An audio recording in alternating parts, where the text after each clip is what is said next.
If you're a business owner, operator, or even leading a team right now, you've probably reached the point where you're overwhelmed. You've built the business, you've got clients coming in, maybe even a small team. But every single week, it feels like you're spending half your time just buried in admin work, approvals, content operations, sales follow-ups, invoices, instead of actually growing the business. And so naturally, you just start thinking, right? I just want to automate all of this.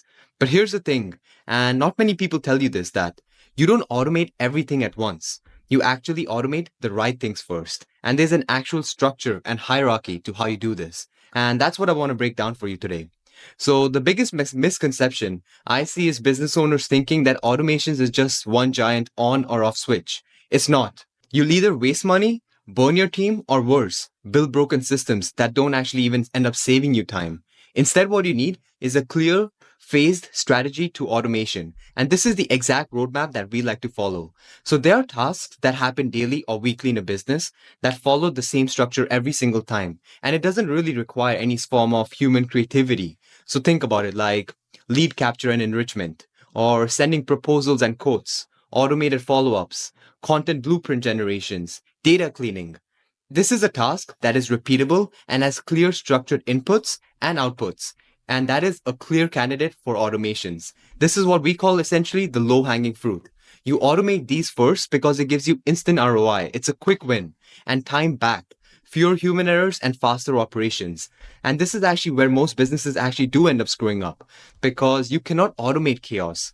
For instance, if your CRM or your sales pipeline, your marketing data and customer records, they're all scattered across 10 different spreadsheets and Notion documents, there's nothing to automate right now.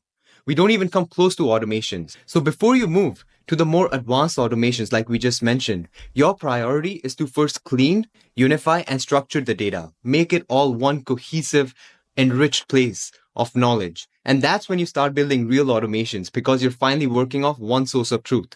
And once your basic operations are automated, the next layer is automating the flow of information between different teams. For instance, imagine automatically moving the lead from sales to onboarding once they sign up, or triggering a project workflow once a deal is closed and the invoice comes in, automating client onboarding emails with all the information they need.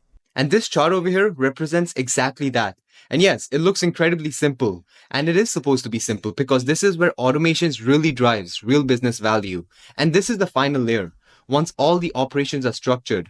And this is the final layer over here, optimization and AI-driven automations. Once all your operations are structured, is when building automation monitoring and decision triggers actually makes the most sense. Some good examples could be automated reports, Slack alerts for sale pipeline gaps, or triggering workflows when customer behavior changes. And this is when automations is not just saving you time, but it's giving you more visibility and control of the business. And a really simple way of visualizing this is think about automations like plumbing. You don't build a fancy bathroom until all the pipes are connected and properly laid out. So trying to automate everything without having proper structure, flowing processes underneath the hood is like trying to pump water through leaky pipes and disconnected pipes.